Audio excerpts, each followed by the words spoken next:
Hello guys चलो gas ICR में जिन लोगों का एग्ज़ाम अभी बाकी है 4 और 5 मार्च के, ठीक है, उनके लिए यहाँ पर ये वीडियो जो है रामबाण होने वाली है। क्यों? क्योंकि इसमें लेंस दर्पण के जितने भी क्वेश्चन हैं आपके एग्ज़ाम में आ रहे हैं उसी टाइप के सारे प्रश्न हम करने वाले हैं, ठीक है। जिसमें आप देखेंगे कि इसमें लेंस और दर्पण और यहाँ पे मिरर और उसके साथ साथ कुछ रे ऑप्टिक्स के भी प्रश्न आपको देखने को मिल रहे थे। न्यूमेरिकल में फिजिक्स के न्यूमेरिकल आपको बहुत पूछे जा रहे हैं, लगभग 7 से 8 न्यूमेरिकल हैं, तो उन्हीं न्यूमेरिकल के क्वेश्चन यहाँ पे लेने वाले हैं। इलेक्ट्रिसिटी के और उसके साथ साथ यहाँ पे कुछ चार्ज वगैरह के मैग्नेटिक वगैरह के ऑलरेडी हमने करा रखे हैं, उनको जाकर देखना बिल्कुल भी ना भूलें। तो चलिए ये देख लेते हैं। तो इसमें सारे प्रश्न आपके इंपॉर्टेंट है, सारे दर्पण और लेंस के ये क्वेश्चन हैं जो फार्मूला बेस्ड भी रहेंगे, साथ में थोड़ा सा कॉन्सेप्चुअल भी रहेंगे। तो पहला प्रश्न अगर आप देखेंगे तो कहते हैं कि निकट दृष्टि दोष वाला व्यक्ति 15 सेंटीमीटर दूर की वस्तु स्पष्ट देख सकता है, ठीक है। जो मायोपी वाला व्यक्ति है वो 15 सेंटीमीटर दूर से वस्तु को स्पष्ट देख सकता है। 25 सेंटीमीटर दूर वस्तु को स्पष्ट देखने के लिए आवश्यक लेंस की फोकस दूरी क्या होगी? वो क्या है? वो 25 सेंटीमीटर देख सकता है। 25 सेंटीमीटर 15 देख सकता है, 25 सेंटीमीटर उसको दूर देखना है तो उसको कितने लेंस की आवश्यकता होगी वहाँ पर? तो देख लेंगे। यहाँ पर सबसे पहले हम देखेंगे तो इसमें हमको यू दिया हुआ है। यू क्या है? यू है आपको 25 सेंटीमीटर, ठीक है, 25 सेंटीमीटर है। क्यों? क्योंकि यहाँ पर बोला गया है कि ये आपको देखना है, इतना उसको आवश्यक होना चाहिए। ये माइनस में वैल्यू रहेगी, ठीक है, ये वाली वैल्यू माइनस में रहती है, ठीक है। फिर यहाँ पे देखेंगे जो इमेज रहेगी, ये ऑब्जेक्ट हमारा हो गया, ये वी रहेगा जो इमेज रहेगा, ठीक है। क्या है? ये 15 सेंटीमीटर देख सकता है, ये भी हमारी निगेटिव में रहेगी क्योंकि लेंस का हम प्रयोग कर रहे हैं, ठीक है। तो ये हमारी हो गई वैल्यू, हमारी दो दे रखी है, यू और वी। अब देखें फार्मूला, आपने इसको पढ़ा होगा कि 1/f is equal to 1/v minus 1/u, ये फार्मूला है। इस फार्मूला का हम यूज करेंगे। तो चलिए देख लेते हैं। सिंपल सा इसमें वैल्यू पुट कर लेंगे तो क्या हो जाएगी? 15 हो जाएगा, 1 माइनस 25 हो जाएगा। उसके बाद यहाँ पे देखेंगे इसको क्या हो जाएगी, ये माइनस तो आगे आ जाता है तो क्या 15 होगा, और ये माइनस प्लस माइनस हो जाने के बाद थोड़ा सा यहाँ पे और कैलकुलेशन करेंगे। अब देखेंगे नीचे वाले के एलसीएम ले लेंगे, इतना छोटा सा कैलकुलेशन आप कर ही लेंगे। एलसीएम लेने के बाद नीचे 75 आ जाएगा और ऊपर आ जाएगा -5 + 3 आ जाएगा। तो इसको थोड़ा सा और सॉल्व करेंगे तो -2/75 आ जाएगा। अब यहाँ पे क्या है? ये 1/f आया है -2/75। अगर f की हम बात कर लेंगे तो कैसे आ जाएगा, ठीक है। तो f केवल हमारा कितना आ जाएगा? वो आ जाएगा -75/2, यानी कि जो आपकी एग्जैक्ट वैल्यू आ जाएगी वो 37.5 सेंटीमीटर आएगी। तो कैलकुलेशन पे आप ज़्यादा ध्यान मत दीजिएगा क्योंकि यहाँ पे कॉन्सेप्ट जानना बहुत ज़रूरी है। कैलकुलेशन तो आप वहाँ भी कर लेंगे, टाइम आपके पास पर्याप्त रहता है वहाँ पर। तो चलिए देख लेते हैं अगला प्रश्न। उम्मीद है आपको पसंद आया होगा क्वेश्चन। अगले क्वेश्चन में देखिए तो यहाँ पे क्या कहते हैं, इसमें कहता है कि -2 डायोप्टर क्षमता वाले लेंस का उपयोग करने वाले व्यक्ति को कितनी बिंदु दूरी पर होगा, ठीक है। यहाँ पे देखिए तो कहते हैं यहाँ पे उसकी जो क्षमता है, जिसके डायोप्टर है ना, वो कितना है? 2 डायोप्टर दिया हुआ है। तो कुल मिला के अगर लेंस की क्षमता की बात कर लेते हैं जिसको P से डिनोट करेंगे तो हो जाएगी -2 डायोप्टर, क्योंकि ये हमेशा माइनस में होती है। तो -2 हमको दे रखी वैल्यू। तब कहते हैं फोकस दूरी क्या होगी इसकी, ठीक है। फोकस दूरी का फार्मूला क्या होता है? 100/P होगा, ठीक है। क्या होगा? 100/P होगा। P हमको पता है -2D होगा। तो क्या हो जाएगा? F = 100 -2 यहाँ पे हो जाएगा कितनी, इसको काट देंगे, कितना आ जाएगा हमारे पास? ये आ जाएगा -50, ठीक है। -50 आ जाएगा। F की नहीं आ जाएगी, ठीक है। अब यहाँ पे देखेंगे कि हमारा अगर u मानेंगे, u हम इन्फिनिटी इसमें मानेंगे, रखेंगे यूनिफिटी रखेंगे। फिर यहाँ पे देखा हमारा v रहेगा, जो इमेज रहेगी वो क्या रहेगी, वही तो हमको ज्ञात करना है, कितनी दूरी पर होगा, ठीक है। व्यक्ति का दूरबिंदु कितनी दूरी पर होगा ये हमको फाइंड करना है। f हमको दिया हुआ है, u हमको पता चल गया है, ठीक है। अब देख लेंगे, सिंपल सी बात है। तो ये फार्मूला जो होता है आपका 1/f, यही दो फार्मूले लगेंगे हमेशा, लेंस हो या फिर आपका मिरर हो, ठीक है। ये देखेंगे ये आपका फार्मूला होता है, ये v है, ये u है, ठीक है। अब इसमें हम वैल्यू पुट कर देंगे तो 1/f कितना है? f हमने निकाला था 50, ठीक है। उसके बाद यहाँ पे देखेंगे 1/v, v कितना है? v हमारा यहाँ पर दिया ही हुआ है कुछ नहीं, तो v ऐसे लिख लेंगे। फिर यहाँ पे -1/∞ हो जाएगा, ये हमको दिया हुआ था। तो क्या होगा v इजक्वल टू यहाँ पर -50 सेंटीमीटर आ जाए। थोड़ा सा इसको अगर आप सॉल्व करेंगे तो v इजक्वल टू -50 सेंटीमीटर यहाँ पे आपका राइट आंसर आ जाएगा। तो व्यक्ति का दूर बिंदु कितना होना चाहिए 50 सेंटीमीटर। कितना v तो हमको निकालनी थी, तो क्या हो जाएगा ये 50 सेंटीमीटर आपका राइट आंसर हो जाएगा। तो ऑप्टिक्स थोड़ी सी कठिन पड़ती है, लेकिन अगर आप थोड़ा सा कॉन्सेप्ट समझेंगे और यही फार्मूला है, बस इसी को आप सॉल्व कर ले गए तो आपका आंसर।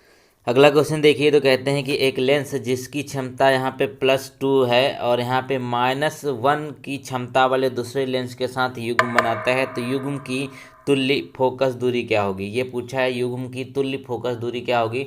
तो सिंपल सी बात है, चलिए देख लेते हैं। तो P1 यहाँ पे देख लेंगे, सिंपल से करना है इसको। P1 कितना दे रखा है हमको +2D में इसकी वैल्यू दे रखी है। फिर यहाँ पे देखेंगे जो हमारी P2 है वो कितना दे रखा है, P2 हमको -1D में दे रखा है कि यहाँ पे देखिए सारी वैल्यूज आपको दे रखी हैं। ये हो गया। अब यहाँ पे क्या करेंगे, अब P को हमको केवल P निकालें तो कैसे निकालेंगे, P1 + P2 निकाल सकते हैं कि नहीं निकालते P को, क्योंकि यहाँ पे बोला है युग्म की तुल्य फोकस दूरी ज्ञात करना है। ठीक है, दोनों की फोकस दूरी ज्ञात करना ये बोला है। तो अब देखेंगे सिंपल से यहाँ पे वैल्यू पुट कर दें तो क्या होगा +2D हो जाएगी। यहाँ पे प्लस ये माइनस में रखा है तो यहाँ -1D हो जाएगा। इसको सॉल्व करेंगे तो +1D आएगा टोटल यहाँ पे, क्योंकि प्लस माइनस से दो में से एक घट जाएगा तो बचेगा 1। ठीक है, तो 1 हमारा आ जाएगा। अब बिल्कुल क्या करना है, फोकस दूरी हमको निकालना है। फोकस दूरी का फार्मूला हमने बताया था अभी, क्या था 100/P। क्या था 100/P। अब 100 हमारी वैल्यू है ही है। अब P हमको दे रखा है क्या 1 मिल गया है। अब यह रख देंगे तो क्या आ जाएगा 100 सेंटीमीटर। क्या 100 सेंटीमीटर आपका राइट आंसर आ जाएगा किस चीज़ का। तो अभी आपने बताया क्या, ये जो फोकस है आपका ये आ गया 100। चलिए ये आपका क्वेश्चन समझ में आ गया, उम्मीद करते हैं। अगला क्वेश्चन देख लेंगे, बहुत ही आसान था। अगले में चलिए देख लेते हैं। तो अगले क्वेश्चन की अगर बात कर लेंगे तो 2 क्वेश्चन एक साथ हमने रखा है, बहुत ही इजी हैं। तो देखेंगे तो इसमें कहते हैं जो संपर्क में रखे 2 पतले लेंसों के संयोजन की फोकस दूरी एवं क्षमता का सूत्र क्या होगा। ठीक है, यहाँ पे जो फार्मूला पूछा है कि 2 पतले लेंसों के संयोजन, 2 आपस में मिलाकर रखे गए हैं तो उनकी फोकस दूरी क्या होगी। फोकस दूरी सभी को पता है क्या 1/f ही तो होता है। ठीक है, अब यहाँ पे बोला गया है कि दोनों को यहाँ पे मिलाकर आपको बताना है, तो क्या होगा 1/f यहाँ रखेंगे। फिर क्या हो जाए 1/f1, क्योंकि एक की फोकस की 2 हमारे पास लेंस हैं। उसके बाद यहाँ पे f2 रख देंगे, तो ये आपका फार्मूला बन जाएगा। ठीक है, ये क्या कर जाएगा P = P1 + P2 हो जाएगा। ठीक है, क्या हो जाएगा ये हो जाएगा। तो ये फार्मूला यूज़ करेंगे इसमें। चलिए क्वेश्चन नंबर देख लेते हैं 25 में। तो कहते हैं कि 2 उत्तल लेंस जिनके प्रत्येक की फोकस दूरी 20 सेंटीमीटर है। ठीक है, 2 उत्तल लेंस जिनके प्रत्येक की फोकस दूरी 20 सेंटीमीटर है। ठीक है, तो मान लीजिए P1 की कितनी है 20 है, फिर P2 की है ये इसकी भी 20 है, ये बोला गया है। ठीक है, तो इसको अगर हम ऐसे लिखें P1 = P2 = 20, तो कोई अलग बात होगी नहीं होगी, क्योंकि यहाँ पर दोनों की बराबर दे रखी है। अब इसमें कहते हैं संयुक्त लेंस की क्षमता निकालना है। तो टोटल यहाँ दोनों लेंस की क्षमता हमको निकालनी है। तो क्षमता कैसे निकालेंगे, सिंपल सी बात है, P = यहाँ पे P1 + P2। ठीक है, कर देंगे। हमारा जगह P1 की वैल्यू 20 है, P2 की 20 है, तो हो जाएगी 40। तो संयुक्त आने के दोनों को मिलाकर देखेंगे तो क्या आ जाएगी हमारी 40 सेंटीमीटर इसकी जो है क्षमता आ जाएगी। तो याद रखेंगे आपका राइट आंसर हो जाएगा 40 सेंटीमीटर। अगले क्वेश्चन की अगर बात कर लें तो कहते हैं यहाँ पे 23 में कि 20 सेंटीमीटर फोकस दूरी वाले 2 पतले उत्तल लेंस संपर्क में रखे गए। 20 सेंटीमीटर फोकस दूरी है उनकी, 2 पतले उत्तल लेंस एक साथ रखे गए हैं। इसके 20 सेंटीमीटर की दूरी पर रखी गई वस्तु के लिए वस्तु एवं इसके प्रतिबिंब के बीच की दूरी ज्ञात करना है आपको, ये इसमें बोला गया है। तो चलिए हम इसके दोनों की ज्ञात कर लेंगे। 2 लेंस हैं हमारे, तो सिंपल सा कौन सा फॉर्मूला लगाएंगे 1/f, जो अभी हमने फार्मूला एक डिराइव किया था, ये पता किया था, तो वही लगाएंगे। तो f1 + 1/f2 ये वाला हम थोड़ा लगा के देखें तो क्या आ जाएगा। ठीक है, देखेंगे 1/20 हो जाएगा, क्योंकि हमको 20 ही दे रखा है दोनों की वैल्यू, तो ये भी 20 हो जाएगा। ठीक है, अब यहाँ पे देखेंगे इसका एलसीएम ले लेंगे। एलसीएम लेने के बाद जो हमारी वैल्यू आ जाएगी 1/10 आ जाएगी। इसको थोड़ा सा सॉल्व कर लीजिएगा, क्योंकि वीडियो लंबा हो जाएगा, आपको जल्दी जल्दी थोड़ा सा कॉन्सेप्ट समझा देना है। जिनका 4 तारीख और 5 तारीख में एग्जाम है उसको ऐसे प्रश्न देखने को जरूर मिले। तो क्या होगा यहाँ पे 1/10 आ गया कि नहीं आ गया, ये 1/10 आएगा कि नहीं आएगा। तो इसकी कुल मिलाकर जो हमारी f आ जाएगा, ठीक, f जो हमारा आएगा वो 10 हो जाएगा। ठीक है, क्योंकि 1/10 एफ जो है वो 1/10 है, तो टोटल एफ कितना आ जाएगा, वो 10 हो जाएगा। ठीक है, अब इसी तरीके से देखें, अगर यू की अगर बात करें, ठीक है, ऑब्जेक्ट की बात करें तो कितना हो जाएगा, -20 दे रखा है। ठीक है, यहाँ पे वी के इमेज की बात करें तो हमको वही ज्ञात करनी है। तो सिंपल सा फार्मूला हम फिर से वही लगाएंगे, 1/f equal to 1/v minus 1/u। ये वाला फार्मूला अगर हम लगाएंगे तो देखेंगे इस फार्मूले हमको निकालना क्या है, 1/v निकालना है, तो 1/v इधर ले जाएंगे, 1/v इधर ले आएंगे तो क्या हो जाएगा, 1/f प्लस 1/u हो जाएगा कि नहीं हो जाएगा, क्योंकि सिंपल सा इसको पक्षांतर करेंगे तो ये इधर आ जाएगा। ठीक है, ये हो जाएगा हमारा। अब यहाँ पे इसको वैल्यू पुट करना नहीं है तो क्या हो जाएगा, 1/f कितना आया था, 1/10 आया ही था। यहाँ पे फिर देखेंगे 1/-20 किसकी वैल्यू है, ये हमारी u की वैल्यू दे रखी है ऑलरेडी। तो इस दोनों को सॉल्व कर लेंगे तो 1/20 हो जाएगा। 1/20 है क्या, 1/v इक्वल टू 1/20 है, तो क्या मतलब है, v जो है 20 सेंटीमीटर आएगा, कितना, v जो है वो 20 सेंटीमीटर आ जाएगा। तो याद रखेंगे ये आपका राइट आंसर हो जाएगा। क्वेश्चन नंबर अगला देख लेते हैं। तो अगला क्वेश्चन यहाँ पे देख लेंगे, क्वेश्चन नंबर 16 क्या कहता है कि एक लेंस की क्षमता प्लस में 2.5 है, मतलब 2.5 है, डायप्टर है, तो लेंस की फोकस दूरी ज्ञात करना है। तो बहुत ही आसान है। तो देखिएगा इसका फॉर्मूला क्या होता है, एफ इक्वल टू 1/p होता है कि नहीं होता है, बिल्कुल होता है। तो यहाँ पे इसी में रख लेंगे तो 1/ यहाँ पे दे रखा है आपकी p की वैल्यू क्या है, ये 2.5 हो जाएगी। तो यहाँ पे देखेंगे इसको कैसे सॉल्व करेंगे, पॉइंट हटाएंगे तो ऊपर यहाँ पे हम लगा देंगे 0। ठीक है, अब क्या हो जाएगा, अब फिर यहाँ पे अब इसी तरीके सॉल्व करेंगे क्या, 0.4 मीटर हो जाएगा, क्या 0.4 मीटर इसका राइट आंसर आ जाएगा। इसको ध्यान रखिएगा। तो ये 4 मीटर आ जाएगा। अगर हम यहाँ पे देख लेते हैं इसको सेंटीमीटर के अगर ऑप्शन में दिया होगा तो आपको 40 सेंटीमीटर हो जाएगा, क्या सेंटीमीटर अगर ऑप्शन में होगा 40 सेंटीमीटर हो जाएगा। चलिए ये आपका राइट आंसर हो गया। क्वेश्चन नंबर अगला देखेंगे 17 में कहता है किसी उत्तल लेंस की फोकस दूरी f अपनवांत यहाँ पे n है और लेंस की वक्रता त्रिज्याओं R1 तथा R2 के बीच संबंध का सूत्र लिखिए। यहाँ पे ये आपको फार्मूला पूछा गया है, क्या फोकस दूरी के बीच में और जो आपका अपवर्तनांक होता है उसके बीच में, और लेंस की वक्रता जो R1 R2 के बीच संबंध होता है वो एक सूत्र लिखना है। इस पे क्वेश्चन आ सकते हैं, तो अगर आप सूत्र भी याद करके जाएंगे तो आपका काम हो सकता है। तो देखिएगा 1 - n - 1 हो गया, फिर यहाँ पे ब्रैकेट में क्या आता है 1/R1 माइनस 1/R2 होता है, ये देखिएगा। ठीक है, ये आपका फार्मूला हो जाएगा। तो ये याद रख के जाइएगा, हो सकता है आपको इस पे क्वेश्चन मिल जाए तो आप तुरंत कर देंगे। क्वेश्चन नंबर अगला देखेंगे तो यहाँ पे देखिएगा इसमें कहते हैं कि 15 सेंटीमीटर फोकस दूरी वाले एक अवतल दर्पण के सामने 10 सेंटीमीटर दूरी पर 8 सेंटीमीटर की ऊंचाई वस्तु रखी जाती है। दर्पण द्वारा बने प्रतिबिंब की स्थिति का पता आपको लगाना है, ये आपको बताना है। तो देखिएगा सिंपल सा यहाँ पे हम देखेंगे पूरा क्वेश्चन एक बार फिर से पढ़िए कि 15 सेंटीमीटर फोकस दूरी वाले एक अवतल लेंस के सामने दर्पण से 10 सेंटीमीटर दूरी पर 8 सेंटीमीटर की ऊंचाई वस्तु रखी जाती है। तो दर्पण द्वारा बने प्रतिबिंब की स्थिति आपको ज्ञात करनी है। सिंपल चीज़ देखेंगे तो हम यहाँ पे सबसे पहले से क्या क्या सारी वैल्यू फाइंड कर लेते हैं। एफ हमको कितना दे रखा है, एफ हमारा दे रखा है 15 सेंटीमीटर। देखिएगा फोकस लेंथ हमारी कितना 15 सेंटीमीटर दे रखी है, यहाँ पे चुपचाप लिख लेंगे कोने में। फिर यहाँ पे अगर यू की बात कर लेंगे तो यू में देखेंगे यहाँ पे 10 सेंटीमीटर दूरी पर है, क्या है 10 सेंटीमीटर। तो यू हमारा कितना है 10 है, ये माइनस में हो जाएगी। ठीक है, अब यहाँ पे देखेंगे जो हमारा ऊंचाई है, ऊंचाई मतलब ऊंचाई को हम ओ से डिनोट कर लेंगे। ठीक है, तो ये क्या हो जाएगा, ये 8 सेंटीमीटर हमको वैल्यू दे रखी है। सिंपल सी चीज़ है। अब यहाँ पे देखेंगे दर्पण का सूत्र, मिरर का जो सूत्र होता है वो क्या होता है, ठीक है, मिरर का जो फार्मूला होता है वो क्या होता है, तो वो देखिए वो क्या हो जाएगा, अब आपको 1/u प्लस 1/v, थोड़ा सा u v में कन्फ्यूज मत होइएगा। तो क्या हो जाएगा, ये इक्वल टू 1/f, ये फार्मूला होता है कि नहीं मिरर का, बिल्कुल होता है। अब इसी फार्मूले से अगर हम देखें, हमको v निकालना है, u हमको दिया है, तो v निकालने के लिए क्या करें, 1/v equal to 1/f minus 1/u हो सकता है, बिल्कुल हो सकता है, पक्षांतरी तो करना था।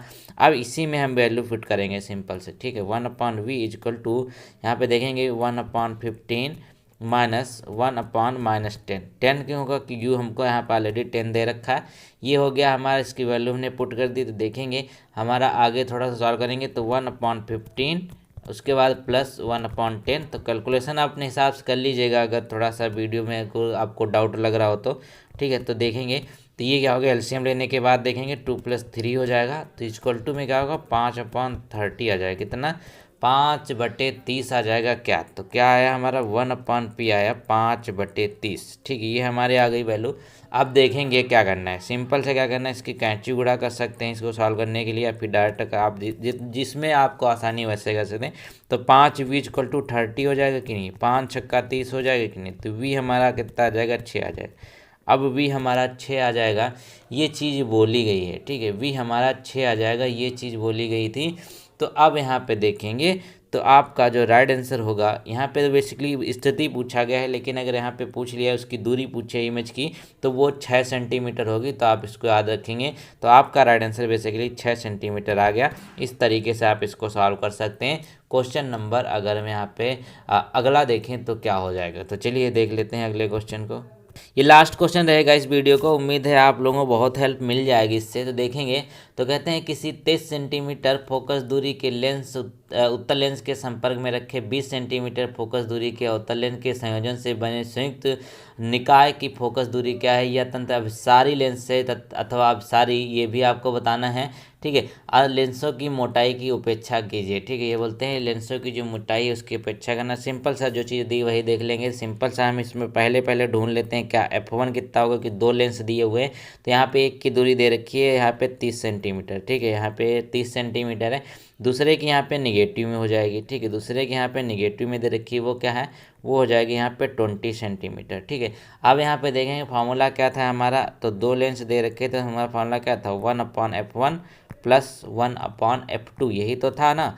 अब देखेंगे तो 1/30 हो जाएगा, यहाँ पे माइनस है तो 1/20 हो जाएगा। इसके बाद थोड़ा सा एलसीएम ले लेंगे, क्या हो जाएगा, 60 एलसीएम आ जाएगा। ऊपर नीचे अगर कुछ भी खेला करेंगे तो 2 - 3 हो जाएगा। तो -1/60 ये हमारा आ जाएगा। -1/60 आएगा, क्या आएगा, 1/f = -1/60 आ गया। तो देखेंगे जो f की हमारी वैल्यू आ जाएगी वो क्या आ जाएगी, -60 हो जाएगी। f की वैल्यू -60 हो जाएगी। तो आपका ये जो लेंस है वो अपसारी लेंस होगा। ठीक है, और यहाँ पे जो आपका राइट आंसर है वो -60 सेंटीमीटर होगा। ठीक है, याद रखेंगे, ये आपका राइट आंसर हो जाएगा। तो इस तरीके से क्वेश्चन यहाँ पे आपके एग्जाम में पूछे जा रहे हैं। तो उम्मीद है ये वीडियो पसंद आई होगी। पसंद आई है तो कमेंट में थोड़ा बहुत लिख सकते हैं, समझ में नहीं आया तब भी कुछ भी लिख सकते हैं। ठीक है, गाली गलौज मत कीजिएगा यार, क्योंकि मेहनत हम आपके लिए करते हैं। अब पेपर आउट साफ सिलेबस आएगा तो हम कहाँ से वो कराएंगे, देखिए। ठीक है, ये बात हो गई ना। अगर वहाँ पहले लिखा होता कि हम आपको ग्रेजुएशन तक का देंगे तो उस लेवल का हम पढ़ाते, लेकिन ये ऐसा हुआ नहीं। तो उम्मीद है आप लोग इस बात को समझेंगे। मिलते हैं नए वीडियो में, तब तक के लिए वीडियो को लाइक करें, चैनल को सब्सक्राइब करें। Thank you so much. Hello guys, welcome guys. ICR के लिए यहाँ पे कुछ फिजिक्स के इंपॉर्टेंट क्वेश्चन। बहुत सारे लोगों ने कहा फिजिक्स, क्योंकि फिजिक्स जो है आप सभी लोगों के लिए टफ पड़ती है, हम सभी को जानते हैं। क्योंकि फिजिक्स में थोड़ा सा इसमें न्यूमेरिकल होता है और कुछ बोरिंग चीज़ें होती है, इसीलिए आप लोग इसको पढ़ते नहीं। तो यहाँ पे जो फिजिक्स के 50% हम इसमें करने वाले हैं। 50 में से आप कितना सही करेंगे कमेंट में ज़रूर बताइएगा। अब जिन लोगों का पेपर है वो बहुत जल्दी यहाँ पर देखिए, जल्दी जल्दी वीडियो सारी ख़त्म कर लीजिए जितनी पड़ी हुई हैं, ताकि आपको बहुत ही अच्छा यहाँ पे कंटेंट यहाँ पे अवेलेबल है, वो आपको हेल्प करे एग्जाम में। तो पहला प्रश्न कहते हैं कि फ्यूज में प्रयुक्त होने वाली तार की विशेषता होती है। ठीक है, जो हमारा फ्यूज होता है उसमें जो तार की कैरेक्टरिस्टिक होती है, उसकी विशेषता होती है, वो कौन सी होती है, तो याद रखेंगे वो होता है उच्च प्रतिरोधक शक्ति होती है उनमें, और निम्न गलनांक होता है। क्या होता है, उच्च प्रतिरोधक होता है, और निम्न गलनांक का मतलब होता है तो उसका बहुत ही कम यहाँ पे मेल्टिंग पॉइंट होता है, जिसकी वजह से जितने पे इलेक्ट्रिसिटी सेट होती है उससे ज़्यादा अगर आती है तो क्या होता है कि ये गल जाता है, और आगे जो है और जितने भी हमारे अप्लायंस होते हैं घर के वो सभी फूकने से बच जाते हैं। क्वेश्चन नंबर अगला देखिए, तो कहते हैं ट्रांसफार्मर जो है वो प्रयुक्त होते हैं। जो ट्रांसफार्मर होते हैं वो प्रयुक्त होते हैं वो किस चीज़ के लिए, तो याद रखेंगे ये तो आपका बहुत ही आसान क्वेश्चन है कि एसी वोल्टेज को उपचयन या फिर उपचयन करने के लिए। जो एसी वोल्टेज होता है, जो आपकी अल्टरनेटिंग करंट होती है, इसका वोल्टेज हाई करने के लिए और वोल्टेज लो करने के लिए, दोनों को यूज करने के लिए इसका प्रयोग किया जाता है ट्रांसफार्मर का। याद रखेंगे। क्वेश्चन नंबर, ये सिर्फ और सिर्फ एसी में काम करता है, डीसी में काम नहीं करता है, डायरेक्ट करंट में काम नहीं करता है। क्वेश्चन नंबर अगला कि जो प्रत्यावर्ती धारा है किसके लिए उपयुक्त नहीं है। ठीक है, जो प्रत्यावर्ती धारा है वो किसके लिए उपयुक्त नहीं है, तो जो एसी करंट होती है बेसिकली यहाँ पे अल्टरनेटिंग करंट किसके लिए उपयुक्त नहीं होती, देखिएगा जो इलेक्ट्रिक मोटर चलाने हैं तो ये तो इसके लिए क्या होती है, ये तो आप सभी को पता है इसके लिए उपयुक्त होती है। फिर कहते हैं कि विद्युत शक्ति संचालन तो इसके लिए भी उपयुक्त होगी। फिर स्टोरेज बैटरी को चार्ज करने के लिए इसके लिए यहाँ पे उपयुक्त नहीं होती। जो स्टोरेज बैटरीज होती हैं उनको चार्ज करने के लिए हम यहाँ पे एसी का नहीं बल्कि डीसी का यूज़ करते हैं। और देखा होगा जो पहले के ज़माने में बैटरियाँ ज़्यादा होती थी चार्ज करने के लिए वो किसी इन्वर्टर वगैरह का यूज़ करते थे, मतलब कुछ ऐसी युक्ति का यूज़ करते थे जो एसी को डीसी में कन्वर्ट करती थी फिर बैटरी को चार्ज करते थे। तो अगला देखेंगे कहते हैं इलेक्ट्रिक टोस्टर को गर्म करने है तो इसके लिए तो अभी एसी का यूज होता है। तो याद रखेंगे जिसमें घर में हम लोग के आती है सब एसी आती है करंट। क्वेश्चन नंबर अगला देखिए कहते हैं स्टोरेज बैटरी में किस तत्व का उपयोग होता है। जो स्टोरेज बैटरी होती है इसमें कौन सा एलिमेंट है जिसका उपयोग किया जाता है, तो याद रखेंगे ये हो जाएगा आपका शीशा। कौन सा, शीशा इसका राइट आंसर हो जाएगा। लेड इसको इंग्लिश में कह सकते हैं, ठीक है। क्वेश्चन नंबर अगला देखिए तो कहते हैं यहाँ पर कि स्टोरेज बैटरी में इस्तेमाल की जाने वाली जो धातु कौन सी है। ये फिर से उसी तरह की क्वेश्चन है। तो जो इसमें धातु होगी कौन सी, पहले हमने क्या बोला था कि इसका एलिमेंट या फिर तत्व कौन सा होगा। अब इसमें क्या होगा, इसमें जस्ता इसका राइट आंसर हो गया, जस्ता इसका राइट आंसर हो जाएगा। इसमें मेटल होता है, याद रखेंगे इसका यूज किया जाता है स्टोरेज बैटरी में। क्वेश्चन नंबर अगला है कि एक धातु के तार में विद्युत का प्रवाह होता है, ठीक है। एक जो मेटल का वायर है इसमें विद्युत का प्रवाह किस कारण होता है, तो देखिएगा ये होता है इलेक्ट्रॉन के कारण। अब इलेक्ट्रॉन जो होते हैं जैसे ये एक वायर है तो इसके ये वायर है पूरा इतना मान लीजिए कि मैग्नीफाइड है, तो इस वायर के जो ऊपर ऊपर जो इलेक्ट्रॉन होते हैं इलेक्ट्रॉन मूव करते हैं, तो इलेक्ट्रॉन ही मूव करते हैं तभी एक धातु के तार में विद्युत का प्रवाह होता है। तो ऑप्शन नंबर यहाँ पे ए बिल्कुल सही हो जाएगा। उम्मीद है मैं आपको समझा भी पा रहा हूँ। सेल में कार्बन की छड़ कार्य करती है। जो आपके ड्राई सेल होते हैं, जो शुष्क सेल होते हैं, इसमें कार्बन की छड़ जो है वो कैसे कार्य करती है, तो याद रखेंगे हो जाएगा कैथोड के रूप में। किसमें, कैथोड के रूप में ये कार्य करती है कार्बन की छड़ शुष्क सेल में। क्वेश्चन नंबर अगला देखिए तो कहते हैं कि यदि 100 वाट का एक बल्ब प्रतिदिन 5 घंटे जलाया जाए तो 30 दिन में 50 पैसे प्रति यूनिट की दर से कितना खर्च होगा। तो देखिएगा यहाँ पे एक आपको न्यूमेरिकल दिया हुआ है, आपके एग्जाम में पूछा जा सकता है क्योंकि देखिए आपका सिलेबस जो है 10th हिसाब से है, 10th के हिसाब से, तो इसमें आपको न्यूमेरिकल मिल सकते हैं। तो इसका राइट आंसर क्या हो जाएगा, 7.5 रुपये इसका राइट आंसर होगा। क्वेश्चन नंबर अगला देखिए कहते हैं इलेक्ट्रॉन वोल्ट किसकी इकाई है। जो आपके यहाँ पे वोल्ट है बेसिकली ये किसकी इकाई है, तो याद रखेंगे 9 का राइट आंसर क्या हो जाएगा, ये आपका हो जाएगा यहाँ पर ऊर्जा की, किसकी, ऊर्जा की इकाई होती है वोल्ट।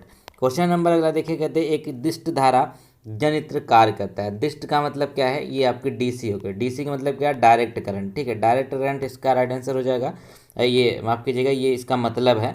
तो 10 में कहते हैं कि एक दिष्ट धारा जनित कार्य नहीं है, तो ये कौन है, फैराडे के सिद्धांत पे ये कार्य नहीं करता है, ठीक है। फैराडे के सिद्धांत पे बिल्कुल भी कार्य नहीं करता है ये डीसी जो होती है। क्वेश्चन नंबर अगला है कि विद्युत उपकरण में अर्थ का उपयोग किया जाता है, ठीक है। जो अर्थ वायर होता है तो वो उसका उपयोग किया जाता है जो विद्युत उपकरण होते हैं, तो किसके लिए, सुरक्षा के लिए, ठीक है। सुरक्षा के लिए अर्थ वायर का यूज किया जाता है, सभी को पता है। क्वेश्चन नंबर अगला देखिए कहते हैं कि एक विद्युत सर्किट में एक फ्यूज तार का उपयोग किया जाता है। एक विद्युत सर्किट में एक फ्यूज तार का जो उपयोग किया जाता है वो कैसे किया जाएगा, तो किया जाता है सर्किट में प्रवाहित होने वाले अधिक विद्युत धारा को रोकने के लिए, ठीक है। सर्किट में जैसे मान लीजिए अधिक विद्युत धारा, ज़्यादा करंट यहाँ पे उसमें ट्रेवल कर रही है फिर प्रवाहित हो रही है, तो उसका ज़्यादा से ज़्यादा रोकने के लिए इसका उपयोग किया जाता है विद्युत सर्किट में एक फ्यूज तार को, ठीक है। तो अभी हमने बताया ना कि फ्यूज किस तरीके से बनता है और क्या क्या जिसकी प्रॉपर्टीज होती हैं। क्वेश्चन नंबर अगला देखिए कहते हैं कि सामान्यतः प्रयुक्त सुरक्षा फ्यूज तार बनाई जाती है। अब जो फ्यूज तार होती है वो किस चीज़ की बनाई जाती है ताकि इसका मेल्टिंग पॉइंट जो है वो कम रह सके, तो टिन और लेड की मिक्सचर से, ठीक है। टिन और लेड के मिक्सचर से इसको बनाया जाता है। ऑप्शन नंबर डी बिल्कुल सही होगा, ठीक है, याद रखेंगे। क्वेश्चन नंबर अगला देखिए तो कहते हैं कि बिजली के बल्ब में, आप घर में तो वो सब लोग तांबे का तार लगा लेते हैं, ऐसा बिल्कुल भी नहीं करना चाहिए। तो अगला क्वेश्चन है कि बिजली के बल्ब से हवा पूरी तरह से क्यों निकाल दी जाती है, ठीक है। बिजली का बल्ब है उसमें से पूरी तरीके से हवा निकाल दी जाती है, बल्कि उसके अंदर कुछ गैसेस भर दी जाती हैं। तो अगर देखें, अगर आप एक बल्ब को तोड़ेंगे तो क्या होता है, उसका जो टंगस्टन का वहाँ पे जो एक वायर लगा होता है पतला सा, वो टूट जाता है। क्यों, क्योंकि वो हवा में संपर्क आने से टूटता है, इसीलिए वहाँ से सब कुछ निकाल दिया जाता है, सिर्फ कुछ गैसेस रखी जाती हैं जिसकी वजह से इसकी लॉन्ग लाइफ कार्यक्रम इसका चलता रहे टंगस्टन का। क्वेश्चन नंबर 15 है कि ट्यूबलाइट में वे ऊर्जा का लगभग कितना भाग प्रकाश में परिवर्तित होता है, ठीक है। जो ट्यूबलाइट में वे ऊर्जा का लगभग कितना % भाग जो है उत्सर्जित होता है, तो याद रखेंगे 60 से 70% ही यहाँ पे उत्सर्जित होता है। ऑप्शन नंबर डी बिल्कुल सही है। क्वेश्चन नंबर अगला कहते हैं कि 100 वाट वाले एक विद्युत लैंप का एक दिन में 10 घंटे प्रयोग किया जाता है, तो एक दिन में लैंप द्वारा कितनी यूनिट ऊर्जा प्रयुक्त करी जाएगी। तो देख लेंगे, ये हो जाएगी 1 यूनिट। कितना? 1 यूनिट इसका राइट आंसर होगा। ठीक है, क्वेश्चन नंबर अगला देखिए। तो कहते हैं यहाँ पे कि एक विद्युत, ये इक्वेशन आपको देख के जाइएगा, इक्वेशन कुछ ज़्यादा आपके एग्जाम में पूछी जा सकती। तो एक विद्युत बल्ब जो 100 वाट का है, एक दिन में 10 घंटे उपयोग में लाया जाता है, तो 30 दिन में ये कितनी ऊर्जा व्यय करेगा। तो 30 यूनिट हो जाएगा, क्योंकि एक दिन में कितना कर रहा है 10 घंटे में, वो आपका 1 यूनिट हो जाएगा। तो 30 दिन में कितना करेगा? 30 यूनिट करेगा। क्वेश्चन नंबर अगला देखिए, कहते हैं तड़ित चालक का आविष्कार किसके द्वारा किया गया है। तड़ित चालक होते हैं, यहाँ पे देखिएगा उसका आविष्कार किसके द्वारा किया गया था। तो आसान ही प्रश्न है, बेंजामिन फ्रैंकलिन इसका राइट आंसर होगा। क्या? बेंजामिन फ्रैंकलिन इसके राइट आंसर हो जाएंगे। क्वेश्चन नंबर अगला देखिए, कहते हैं तड़ित चालक जो है बनाए किसके जाते हैं। ठीक है, जो आपके तड़ित चालक हैं किसके बनाए जाते हैं। तो इसका जो राइट आंसर होगा जैसे 19 का। ठीक है, तड़ित चालक किसके बनाए जाते हैं। तो 19 का राइट आंसर आपका हो जाएगा तांबे के। किसके? तांबे का यूज करके तड़ित चालकों को बनाया जाता है। ऑप्शन नंबर अगला देखिए, क्वेश्चन नंबर, जब 2 या 2 से अधिक प्रतिरोधों को एक दूसरे के साथ क्रमवार जोड़ा जाता है, तो वो किस क्रम में जुड़े होते हैं। एक साथ अगर क्रमवार में उसको जोड़ा जाता है 2 से अधिक प्रतिरोधों को, तो वो श्रेणी क्रम में जुड़े होते हैं। किसमें? श्रेणी क्रम में, यानी कि सीरीज में जुड़े होते हैं। याद रखेंगे, इस पे क्वेश्चन बनते हैं सीरीज और पैरेलल पे। क्वेश्चन नंबर अगला देखिए, कहते हैं विद्युत उत्पन्न करने वाले कौन सी धातु का उपयोग होता है। ठीक है, विद्युत उत्पन्न करने के लिए कौन सी धातु का उपयोग किया जाता है। तो 21 का राइट आंसर होगा यहाँ पे यूरेनियम धातु का। सभी को पता है यूरेनियम धातु का पावर प्लांट जितने भी होते हैं वहाँ पे यूज किया जाता है। क्वेश्चन नंबर अगला देखिए, कहते हैं एम्पियर क्या मापने की इकाई। अब देखिएगा, इलेक्ट्रिक करंट की यूनिट क्या होती है। तो वो होती है यहाँ पर एम्पियर, और इसको हिंदी में क्या कहेंगे, विद्युत धारा की जो यूनिट है वो एम्पियर होती है। क्वेश्चन नंबर अगला देखिए, कहते हैं कि कृत्रिम उपग्रह में विद्युत ऊर्जा का स्रोत क्या है। ठीक है, कृत्रिम उपग्रह का मतलब क्या है, जो यहाँ पे एक सैटेलाइट है जो इंडिया से, मान लीजिए किसी भारत से या फिर कहीं किसी अन्य कंट्री से, पृथ्वी से छोड़ा जाता है, तो ऊपर जाता है, तो उसके एनर्जी का जो विद्युत है, उसके लाइट का स्रोत क्या होता है। तो वो होगा आपका राइट आंसर क्या? सौर ऊर्जा। ठीक है, सौर सेल उसमें लगा दे जाते हैं, इस तरीके से पैनल आपने देखे होंगे। ठीक है, तो वो यहाँ पे इसको लाइट प्रदान करते हैं, सारा काम सुचारू रूप से चलता है। क्वेश्चन नंबर देखिए 24। तो कहते हैं माइका क्या है। माइका क्या है, याद रखेंगे, कई बार प्रश्न पूछा जा गया है। तो इसका राइट आंसर हो जाएगा उष्मा और विद्युत दोनों का कुचालक है। क्या ये हीट और यहाँ पे इलेक्ट्रिक दोनों को, यहाँ पे ये इसके इंसुलेटर होते हैं, दोनों को कंडक्ट नहीं करती, दोनों को अपने से पास नहीं होने देती। ऑप्शन नंबर ए यहाँ पे सही हो जाएगा माइका के लिए। क्वेश्चन नंबर अगला, ये माइका वो नहीं कि बीवी माइके चली जाती। क्वेश्चन नंबर 25 है कि प्रदीप्त नली में सर्वाधिक समानता प्रयोग होने वाली वस्तु है। ठीक है, जो प्रतिदीप्त नली में सर्वाधिक समानता प्रयोग होने वाली जो वस्तु है वो कौन सी होगी। तो हो जाएगी आपकी पारावाष्प तथा आर्गन। क्या? पारावाष्प और आर्गन यहाँ पे यूज किया जाता है प्रतिदीप्त नली में। क्वेश्चन नंबर अगला है कि यदि किसी प्रारूपी पदार्थ का विद्युत प्रतिरोध गिरकर शून्य हो जाता है, तो उस पदार्थ को क्या कहेंगे। ठीक है, किसी का यहाँ पे रेजिस्टेंस जो है वो शून्य हो जाता है, 0 हो जाता है, तो उसको क्या कहेंगे, वो अतिचालक कहेंगे। क्या? अतिचालक होता है। क्वेश्चन नंबर अगला देखिए, कहते हैं कि विद्युत मरकरी लैंप में रहता है। 50 में से आप कितना सही किए हमको कमेंट में ज़रूर बताइएगा।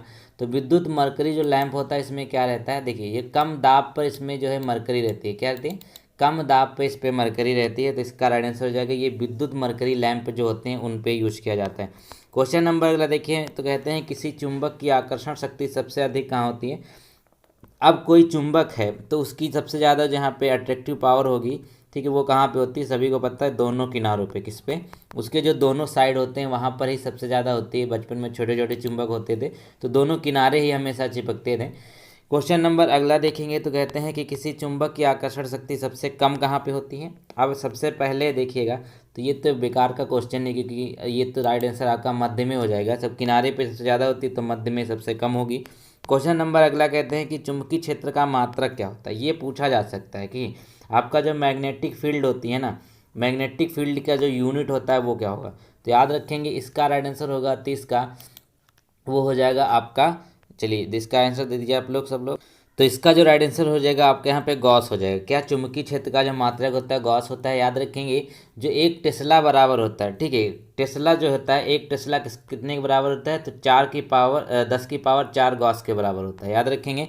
क्वेश्चन नंबर अगला देखिए, कहते हैं कि निम्नलिखित में से कौन अनुचुंबकीय पदार्थ है। ठीक है, जो आपके यहाँ पे मैग्नेटिक पदार्थ नहीं है वो कौन सा राइट आंसर हो जाएगा इसका।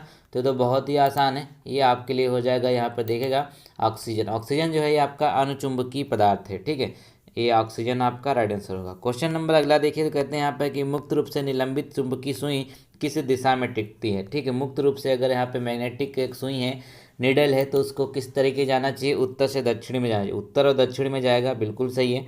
क्वेश्चन नंबर अगला कहते हैं कि चुंबकीय कपास की सुई किसको अंकित करती है। तो ये भी आपको पता होना चाहिए कि ये आपकी कहाँ करती है, उत्तर व दक्षिण में। ठीक है, उत्तर व दक्षिण में चुंबकीय कपास जो आपका कंपास होता है। क्वेश्चन नंबर अगला देखेंगे यहाँ पे, तो कहते हैं कि निम्न में से कौन विद्युत अचुंबकीय है।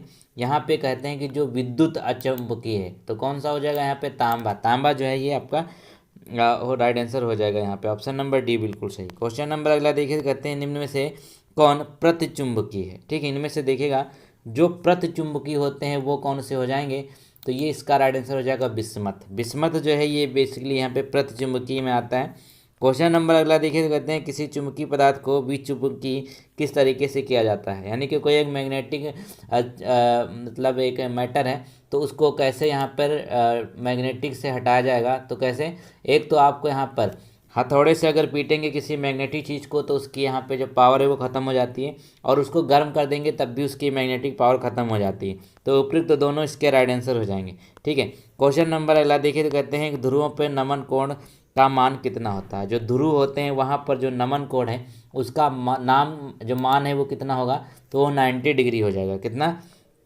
90 डिग्री इसका राइट आंसर हो जाएगा। ये नमन कोण का मान होता है 90 डिग्री। क्वेश्चन नंबर अगला देखिए, तो कहते हैं यहाँ पे मुक्त रूप से लटकती चुंबकीय सुई को अक्ष भौगोलिक अक्ष के साथ कोण बनाता है। ठीक है, देखिएगा तो मुक्त रूप से लटकती चुंबकीय सुई का अक्ष भौगोलिक अक्ष के साथ जो कोण बनाएगा वो कितना रहेगा, वो 18 डिग्री रहेगा। कितना रहेगा, 18 डिग्री रहेगा, याद रखेंगे। क्वेश्चन नंबर अगले दें 39 में, तो कहते हैं वह क्रिया जिसके द्वारा धातु को अचुंबकीय बनाया जाता है क्या कहलाती है। ठीक है, तो उस प्रक्रिया को हम कहते हैं क्या है, तो सभी को पता होना चाहिए कि डीमैग्नेटाइजेशन जो होगा ये इसका राइट आंसर है। ये मोनेटाइजेशन है, डीमैग्नेटाइजेशन। ठीक है, सब लोग 2016 की नोटबंदी पहुंच जाते हैं, तो 39 का राइट आंसर ए हो जाएगा। चलिए क्वेश्चन नंबर अगला देखिए, तो कहते हैं फ्लेमिंग के बाएं हाथ के नियम कौन सी अंगुली या वर्तमान में दिशा दिखाती है। ठीक, जो फ्लेमिंग का जो बाएं हाथ की उंगली है उसकी दिशा कौन सी है, तो हो जाएगी बीच की उंगली जो है वो दिशा दिखाती है। क्या, फ्लेमिंग में जो बीच की उंगली है वो दिशा दिखाती है। क्वेश्चन नंबर अगला देखिए, तो कहते हैं कि फ्लेमिंग के जो बाएं हाथ का नियम है वो क्या दिखाता है। अब फ्लेमिंग के जो नियम है वो याद रखेंगे, अच्छे खास से पूछे जाते हैं। तो इसका राइट आंसर होगा विद्युत चालक में बल की दिशा जब चालक चुंबकीय क्षेत्र में हो। ठीक है, जब चालक चुंबकीय क्षेत्र में होता है तो विद्युत चालक में जो फोर्स लगता है उसकी डायरेक्शन को दिखाता है कौन सा, फ्लेमिंग का left hand rule. Question number अगला देखिए, तो कहते हैं निम्नलिखित में से कौन सा कथन जो असत्य है, इनमें से कौन सा गलत है ये आपको बताना है। तो इसके लिए हमको चारों ध्यान में रखना पड़ेगा। तो किसी चुंबक के आसपास चुंबकीय क्षेत्र होता है, बिल्कुल सही बात कही है। फिर कहते हैं विद्युत चुंबकीय प्रवाह की खोज स्ट्रेट कहा जाता है, ये भी सही है। यदि कंपास सुई को चुंबक के निकट रखा जाए तो उत्तर दक्षिण दिशा में ना होकर किसी भी दिशा में वो व्यवस्थित हो जाती हैं, तो ये भी सही है। तो इसका गलत क्या होगा, ऑप्शन नंबर डी, यानी किसी विद्युत धारा के आसपास चुंबकीय क्षेत्र उत्पन्न नहीं होता है, तो बिल्कुल ही गलत है। विद्युत धारा के आसपास जो चुंबकीय क्षेत्र है वो उत्पन्न होता है भैया। क्वेश्चन नंबर अगला देखें, तो कहते हैं कि विद्युत चुंबकीय प्रेरण के नियमों का उपयोग निम्न में से किसको बनाने के लिए किया जाता है। ठीक है, विद्युत चुंबकीय प्रेरण के जो उपयोग है वो किसको बनाया किया जाता है, वो होगा यहाँ पे जनित्र। किसको, जनित्र बनाने के लिए इसका उपयोग किया जाता है। क्वेश्चन नंबर अगला देखें, तो कहते हैं कि डायनेमो के कार्य का सिद्धांत क्या है। ठीक है, जो डायनेमो या फिर जो विद्युत जनरेटर होता है, तो जनित्र का मतलब जनरेटर है, जिसको यहाँ पे कन्फ्यूजन हो, याद रखेंगे। तो विद्युत जनरेटर जो होता है या फिर डायनेमो जो होता है वो यहाँ पे किस कार्य करने का इसका सिद्धांत क्या होता है, तो वो होता है कि यहाँ पे विद्युत चुंबकीय प्रभाव। ठीक है, इलेक्ट्रोमैग्नेटिक फील्ड इफेक्ट जो होता है वो इस पे लागू होता है, ये इसका प्रिंसिपल होता है। क्वेश्चन नंबर 45 देखें, कहते हैं विद्युत मोटर निम्न सिद्धांत के अनुसार कार्य करती है। ठीक है, जो विद्युत मोटर है वो किसके काम पे, किसके प्रिंसिपल पे बेस्ड रहती है, तो फैराडे के नियम। किस पे, जो फैराडे का नियम है उसी पे बेस्ड होता है आपका इलेक्ट्रिक मोटर या फिर विद्युत मोटर। क्वेश्चन नंबर अगला है कि ट्रांसफार्मर के क्रोड बनाने के लिए निम्नलिखित पदार्थों में से कौन सा अधिक उपयुक्त होता है। ठीक है, जो ट्रांसफार्मर के क्रोड है ना, इनको बनाने के लिए निम्नलिखित में से पदार्थों में कौन सा अधिक उपयुक्त होता है, तो ये देखिएगा इसके लिए क्या होता है, सबसे सूटेबल जो होती है यहाँ पे सॉफ्ट आयरन या फिर नर्म लोहा होता है, ये यहाँ पे सबसे ज़्यादा सूटेबल होता है बनाने के लिए। ठीक है, ट्रांसफार्मर के जो है के अंदर का जो इंटरनल क्रोड होता है। क्वेश्चन नंबर देखिए, कहता है ट्रांसफार्मर का सिद्धांत किस पे बेस्ड है। ठीक है, जो ट्रांसफार्मर का जो प्रिंसिपल है, जो सिद्धांत है, वो किस पे है। तो इसका राइट आंसर आपके लिए हो जाएगा यहाँ विद्युत चुम्बकीय प्रेरण के सिद्धांत पर। किस पे? विद्युत चुम्बकीय प्रेरण का जो सिद्धांत है, इस पे ये बेस्ड होता है। प्रश्न संख्या अगला देखिए, कहते हैं लेंज का जो नियम है ना, ये किससे संबंधित है। ठीक है, जो लेंज का नियम है ये किससे संबंधित है। तो इसका राइट आंसर हो जाएगा यहाँ पे ऊर्जा संरक्षण। किससे? ऊर्जा संरक्षण से यहाँ पर लेंज का नियम संबंधित है। ऑप्शन नंबर सी बिल्कुल सही होगा, ऊर्जा संरक्षण से लेंज का नियम बिल्कुल संबंधित है। क्वेश्चन नंबर अगला देखिए, तो कहते हैं यदि किसी चुंबक का तीसरा ध्रुव हो तो तीसरा ध्रुव कहलाता है। ठीक है, अब देखिए, किसी अगर चुंबक का तीसरा ध्रुव होता है तो वो क्या कहलाएगा, वो परिणामी ध्रुव कहलाएगा। क्या? परिणामी ध्रुव कहलाएगा। तो ऑप्शन नंबर डी यहाँ पे बिल्कुल सही होगा। क्वेश्चन नंबर प्रैक्टिस सेट का लास्ट देखेंगे, कहते हैं एक समान चुंबकीय क्षेत्र में बल रेखाएं होनी चाहिए। ठीक है, एक समान जो इलेक्ट्रिक फील्ड होगा उसमें माफ कीजिए मैग्नेटिक फील्ड जो होगा उसमें जो बल रेखाएं होंगी वो कैसी रहेंगी, तो एक दूसरे के समानांतर रहेंगी। कैसी? एक दूसरे के पैरेलल रहेंगी, एक दूसरे के समांतर रहेंगी। तो आई होप फिजिक्स का ये वीडियो आपको पसंद आया होगा। तो आपने यहाँ पे कितना किया है 50 में से, हमको कमेंट में ज़रूर से ज़रूर बताइएगा। उम्मीद है आपको ये वीडियो अच्छी लगी होगी। ठीक है, बाकी सारी वीडियोज़ को जाकर बिल्कुल देखना ना भूलें, उनको भी देखिए। Thank you so much.